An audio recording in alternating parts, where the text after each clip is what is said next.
오늘의 말씀은 로마서 16장 25절에서 27절의 말씀입니다. 로마서 25장 17절의 말씀. 제가 가진 성경 신약 262페이지에 기록되어져 있습니다. 제가 봉독하겠습니다. 나의 복음과 예수 그리스도를 전파함에 영세 전부터 감추어졌다가 이제는 나타내신 바 되었으며 영원하신 하나님 명을 따라 선지자들의 글로 말미암아 모든 민족이 믿어 순종하게 하시려고 알게 하신 바 그 신비의 계시를 따라 된 것이니 이 복음으로 너희를 능히 견고하게 하실 지혜로우신 하나님께 예수 그리스도로 말미암아 영광이 세세히 무궁하도록 있을지어다. 아멘. 오늘 말씀의 제목은 따뜻한 복음입니다. 여러분, 성탄절이 이제 5일밖에 남지 않았습니다. 5일 앞으로 다가왔죠. 성탄절하면 여러분은 어떠한 생각을 가지고 있습니까? 따뜻한 날이십니까? 혹은 누군가에게 너무나 추운 날? 혹은 사랑하는 사람들과의 만남, 친구들과의 신나는 파티? 또 그리스도인이라면 예수님의 오심과 복음의 시작이 아닐까라는 생각이 듭니다. 여러 가지 의미를 가지고 있는 이 성탄절은 그 중에서도 그리스도인들이라면 당연히 생각해야 될 복음의 시작에 대한 의미에 대해서는 조금 더 상기해야 될 필요가 있다고 생각되어집니다. 그래서 오늘은 따뜻한 복음에 관련된 이야기를 여러분과 함께 이야기 나눠보고자 합니다. 여러분들에게 있어서 복음이란 과연 어떠한 의미를 가지고 있을까요? 제가 생각하기엔 참 어려운 게 복음 같습니다. 분명 믿기만 하면 다 받을 수 있고 믿는 자로 말미암아 다 의롭다 칭함을 받는 이 복음이 지금 와서 생각해보니까 왜 이렇게 우리에겐 어렵고 이토록 멀리만 있었던 걸로 느껴졌을까요? 왜 어렵고 받아들이기엔 쉽지 않은 것이 복음이 되어져 버렸을까요? 그래서 오늘은 이 바울이 복음에 대해서 이야기한 것을 나눠보고자 합니다. 그래서요, 왜 우리에게 이 따뜻한 복음이 필요한지, 그리고 이 따뜻한 복음이 과연 나에게 어떤 의미를 가지고 있는지 살펴보려고 해요. 오늘 읽은 25절을 살펴보게 되면 바울은 다음과 같이 이야기를 하고 있습니다. 나의 복음이라고 말이죠. 바울에게 있어서 복음은 그렇다면 어떠한 의미를 가지고 있었는지 먼저 봐야겠죠. 아마도 바울에게 있어서 여기서 복음이란 예수 그리스도의 죽음과 부활, 그리고 하나님의 이방인에 대한 구원을 이야기하고 있는 것이 그에게 있어서 복음이었을 것입니다. 그리고 그에게 있어서 나의 복음이라 외칠 만큼 자신감에 차고 확신에 찬 고백이었어요. 이미 로마서 1장 2절로 6절의 말씀에서 이야기한 것처럼 바울은 복음에 대한 확신이 항상 가득 차 있었습니다. 그의 마음속으로는 복임을, 진리임을 믿으면서도 겉으로는 드러내기를 자신이 신앙에 대한 확신이 차 있음을 고백하는 그러한 모습입니다. 바울이 이러한 확신에 찬 표현은 우리에게 조금 어떻게 보면 이색적으로, 특히 한국 사람들에게는 왜 그러지? 라는 생각이 들 만큼 좀 다가올 수가 있어요.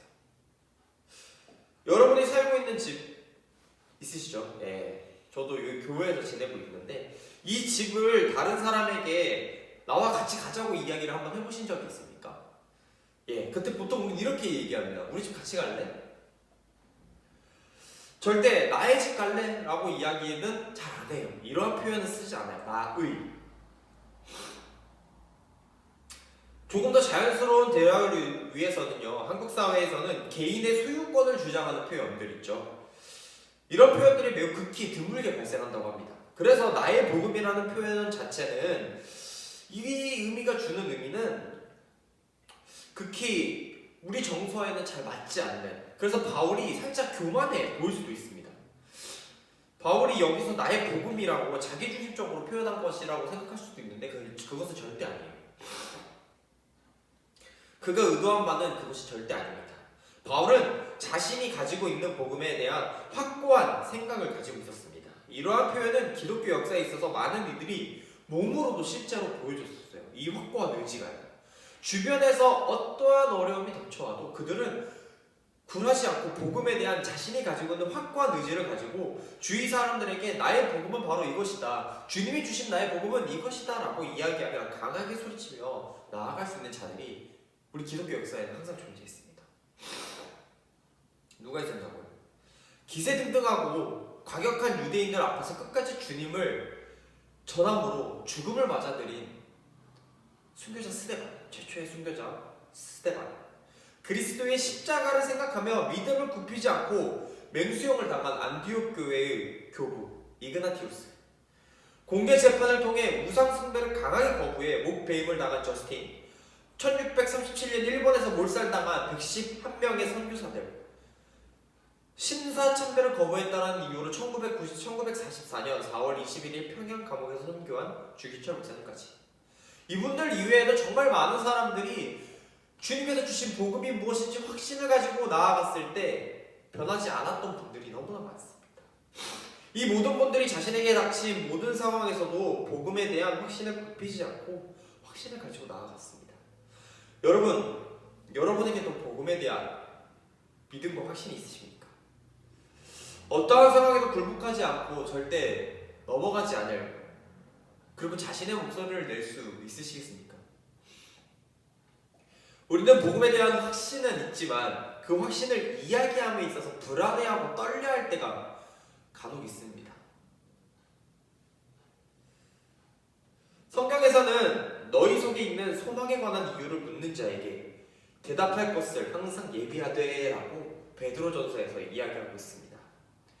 우리는 복음이 무엇이냐? 라는 질문에 대해 항상 대답할 준비가 되어져 있어야 됩니다. 대답할 수 있는 확고한 사람이 여러분 되십시오.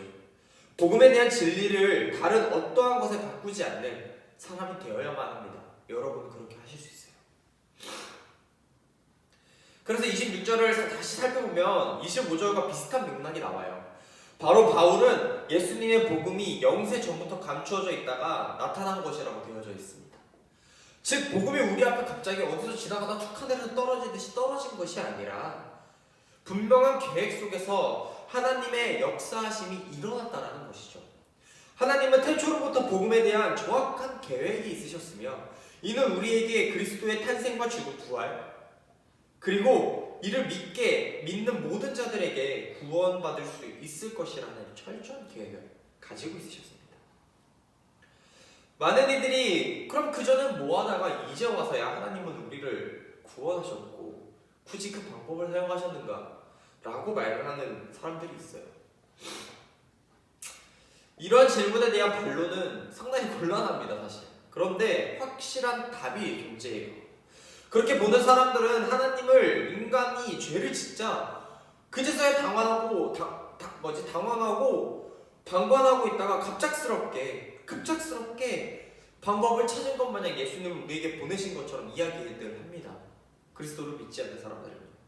그런데 성경에는 이 증거가 창세기부터 말라기까지 주님이 오시기 이전에 분명히 존재했어요. 예수님의 탄생과 죽음, 부활, 그리고 승천까지 모든 증언들이 성경 전체에 존재하고 있습니다. 구약에.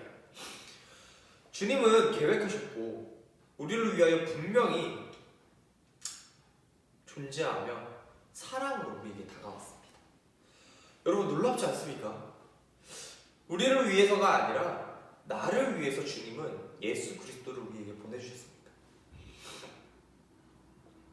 어디선가 누군가에 무슨 일이 생기면 이거가 뭔지 알죠? 어디선가 누군가에 무슨 일이 생기면 맞습니다. 마징가 제트. 무슨 일이 생겨도 문제를 해결해 줄 수 있는 마징가 제트가 이처럼 번쩍하고 나타나면 정말 좋을 것 같아요. 그렇지만 주님은 그러한 방법을 선택하시지 않으셨습니다. 어떠한 방법을 선택하셨느냐? 삶을 통해서 보여주신 예수님처럼, 그리고 우리에게 표상으로 보여줌으로써 우리가 따라가야 할 방향과 이상적인 목표, 이루어낼 수 있는 현실적인 가능한 목표를 우리에게 보여주셨습니다. 절대 할 수 없는 일을 마징가 제트가 대신 다 해주는 것처럼 그렇게 문제가 해결되는 것이 아니라 누군가 복음 앞에서 당당하게 그리스도의 사람으로 해결할 수 있는 능력을 내게 주셨다는 것이죠. 그게 바로 복음이자 사랑입니다. 그 사랑의 계획은 태초 이전부터 우리를 향한 미리 준비된 사랑이었습니다. 그렇게 우리는 받아들이기만 하면 그 사랑을 누릴 자격이 있다는 것이죠. 27절을 살펴볼까요? 지혜로우신 하나님께 라는 부분이 있습니다. 여기서 우리는 한글 성행에 빠져있는 가장 중요한 단어가 바로 하나 있는데 홀로라는 단어입니다. 원어로 모노라는 이 단어는 우리 한글 성경에 빠져있지만 매우 중요해요. 바로 홀로 유일하게 지혜로우신 하나님이라는 거죠. 또한 그 뒤로 나오는 예수 그리스도로 말미암아라는 부분이 있어요. 이는 복음의 근원이 예수 그리스도에 있음을 다시 한번 바울은 강조하고 있는 것입니다. 우리는 의롭다, 믿음, 구원을 얻는 것은 과연 어떠한 방법입니까? 예, 맞아요. 오직 믿음으로 말미암아 의롭다함을 얻을 수 있습니다. 즉 그 의로움을 이루기 위해서는 믿음이 있어야 한다라는 것이죠. 그 믿음은 바로 예수 그리스도입니다. 우리는 그리스도로 말미암아 구원에 이룰 수 있어요. 다시 말해 성도가 의롭게 되며 구원을 받는 데 있어서 유일한 중보자, 중개자는 바로 예수님이라는 것입니다. 다른 방법은 아무것도 없어요. 어떠한 방법도 그리스도로 말미암아 구원을 받고 믿음에 이르는 복음을 전달받을 수 있는 유일한 방법은 바로 예수님이라는 것입니다. 유일하신 하나님, 홀로이신 하나님께 유일한 구원의 방법은 우리에게 보내주신 유일한 중보자이신 예수님밖에 없다는 사실을 바울은 강조하면서 이야기하고 있어요. 여러분, 이번 주는 강림절 4주차입니다. 여러분에게 있어서 복음이란 무엇입니까? 네. 그리고 그 복음이 기다리는 자에게 있어서는 그 복음의 의미가 과연 다시 무엇일까요? 저는 이렇게 생각해요. 배고픈 자에게는 배부름이고요, 추위에 떨고 있는 자에게는 따뜻함이 있는 것이며, 사랑받지 못한 자에게는 사랑을 주는 것이 어떻게 보면은 복음이라고 생각합니다. 이게 복음이라면 예수님은 기꺼이 십자가에 그들을 위해서 대신 달려 돌아가셨지 않았을까 생각합니다. 복음은 태초에 이전부터 나를 위해서 있었으며 나를 충분히 그 사랑을 받을 자격이 있는 사람으로 주님은 우리를 창조하시고 지으셨습니다. 그 그리스도를 우리 한번 다 같이 기다려볼까요? 코로나로 더욱 뒤숭숭한 연말이 되어져 가고 있는 이 시점에서 성탄절에 모여서 함께 주님의 오심을 기뻐하기 위해서는 많은 어려움이 따르고 있습니다. 그렇지만 정말 중요한 것은 여러분을 위해서, 아니 당신, 너, 그리고 나를 위해서 주님은 오셨다라는 것이죠. 이 따뜻한 복음을 들고 말입니다.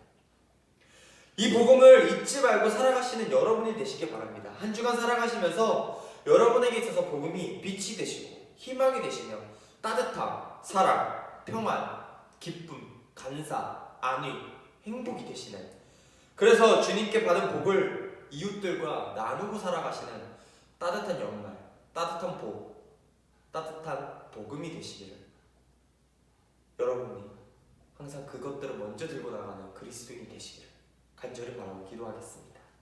다 같이 주기도문 하겠습니다.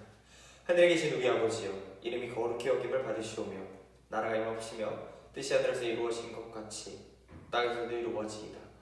오늘 우리에게 일용할 양식을 주시옵고 우리가 우리에게 죄 지은 자를 사하여 준 것 같이 우리 죄를 사하여 주시옵고 우리를 시험에 들게 하지 마시옵고 다만 악에서 구하옵소서. 대개 나라와 권세와 영광이 아버지께 영원히 있사옵나이다.